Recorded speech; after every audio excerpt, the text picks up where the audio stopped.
Se você chegou aqui tendo assistido o vídeo anterior, o exercício anterior, vamos aumentar um pouquinho aqui e prestar atenção nesse próximo problema, porque ele é um problema bem bacana. Se você não assistiu os outros vídeos sobre exercícios de atrito, clica nos cards aqui, que estarão disponíveis para vocês, e vocês poderão assistir os primeiros exercícios sobre atritos mais básicos. Se você também não assistiu a teoria sobre força de atrito, clica aqui que você vai ter acesso, ok? Então nesse exercício eu quero trabalhar com vocês a percepção de que a força normal é a principal força responsável pelo atrito, ok? Não é o peso. De novo, força de atrito é independente do peso, ela depende da normal. O que pode acontecer num problema é a normal ser influenciada pelo peso, mas nesse problema a normal não tem nada a ver com o peso. Vamos lá, vamos resolver ele aqui comigo.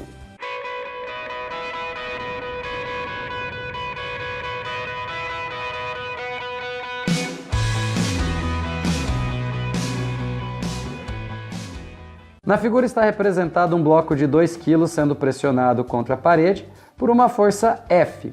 O coeficiente de atrito estático entre esses corpos vale 0,5 e o cinético vale 0,3. Considerando gravidade 10, a força mínima F que pode ser aplicada ao bloco para que ele não deslize na parede. Então olha aqui, você tem esse bloco, a massa desse bloco é 2 kg. Obviamente, se você colocar um bloco, encostar numa parede e soltar, ele vai cair. Isso é óbvio porque existe uma força puxando ele para baixo chamada peso. Mas especificamente nesse caso, ele empurrou o bloco contra a parede. Isso por si só não seria suficiente para impedir o bloco de cair. Afinal, essa força está horizontal e o peso é vertical. Forças na horizontal não influenciam em movimentos na vertical, beleza? Então precisa ter alguma coisa a mais. E no caso, ele está falando do atrito. Começando como sempre começamos, vamos fazer o diagrama de corpo livre desse bloco. Existem 4 forças agindo nesse bloco. A primeira força é evidente, uma força F empurrando o bloco para a direita. Ao invés de eu desenhar a força chegando, eu desenho ela saindo do centro, ela tem que estar na mesma direção e sentido, estando, está tudo bem. Tem uma força que puxa esse bloco para baixo, que é a força peso. A primeira pergunta que você tem que fazer é, se existe uma força para a direita, por que esse bloco não está indo para a direita? Ele vai comprimir a parede empurrará o bloco de volta com uma força que é chamada de força normal. Essa é a força da reação da parede sobre o bloco. E se só tivessem essas forças, é evidente que o bloco iria escorregar. Se fosse uma parede sem nenhum tipo de atrito, o bloco ia para baixo. É óbvio, porque a normal cancelaria com F, sobraria o peso como força resultante, teria uma aceleração para baixo que faria o bloco cair. Aliás, faria o bloco cair tão rápido quanto ele cairia se não tivesse comprimido contra a parede. Ele não ficaria mais lento nessa queda.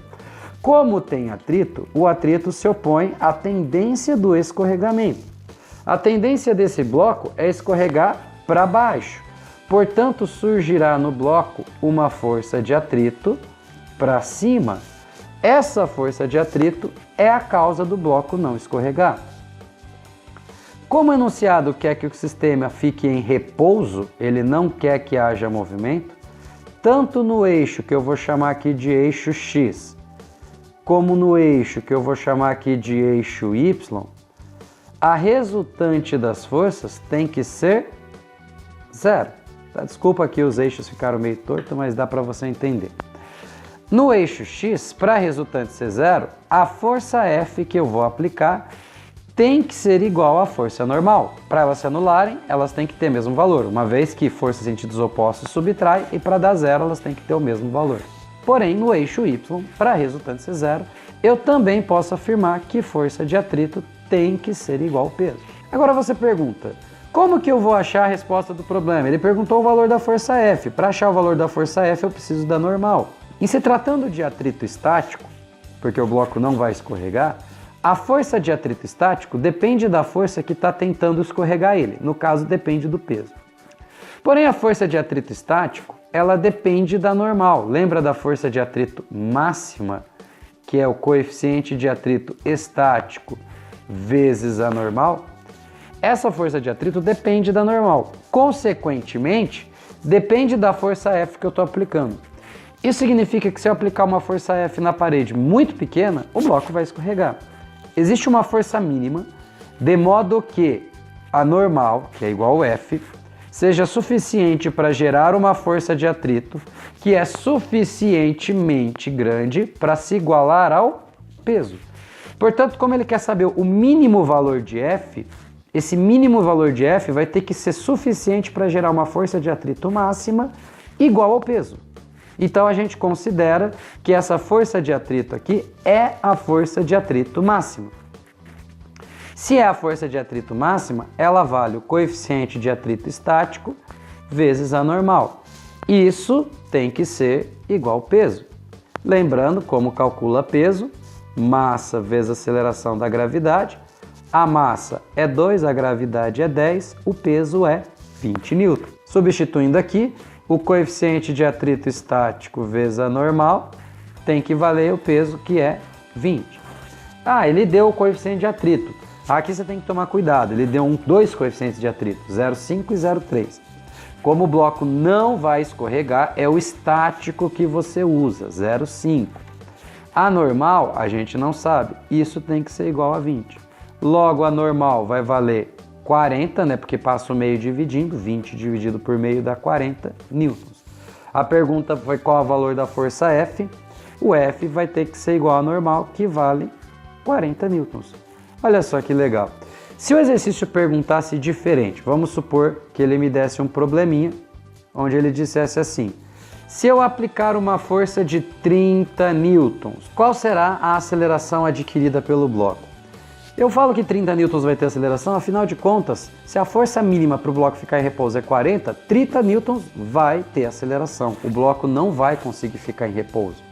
Então, fazendo o diagrama de corpo livre, ele ficaria exatamente igual F normal, peso e Fat, só que a diferença é que na hora de escrever as equações no eixo X e no eixo Y, bom, no eixo X a resultante continuaria sendo igual a zero, porque ele não vai ter movimento horizontal. Portanto, F continuaria sendo igual a normal. Só que no eixo Y, com certeza ele vai escorregar para baixo, então vai ter uma aceleração. A resultante vai ser peso menos Fat. Isso vai ser igual a massa vezes aceleração. O Fat vai ser o Fat dinâmico. Afinal de contas, nós sabemos que ele vai escorregar. E Fat dinâmico é o coeficiente de atrito dinâmico vezes a normal. Bom, nesse caso, a normal é igual a F. E o F vale 30. Então, Fat vai dar o coeficiente de atrito dinâmico, que é 0,3. A normal é 30. A força de atrito dinâmico vai dar 9 newtons. Lembrando que o peso do corpo é 20, menos a força de atrito, que é 9, isso é igual à massa, que é 2, vezes a aceleração. 20 menos 9 dá 11, igual a 2A, logo eu concluo que a aceleração é 11 dividido por 2, que é 5,5 metros por segundo ao quadrado. Ok? Só que, novamente, isso se a força F fosse menor do que a força mínima. Se ele aplicasse uma força de 50 newtons, o bloco permaneceria em repouso. Se ele aplicasse uma força de 100 newtons, o bloco permaneceria em repouso. Só que aí, nesses casos, o atrito não chegaria a ser o atrito máximo. O atrito valeria só 20 newtons, que é o valor do peso do bloco. Beleza? Bom, para completar os exercícios de hoje, falta só mais um. Último exercício que a gente vai resolver sobre atrito. Clica nesse link que você vai para o último exercício, beleza?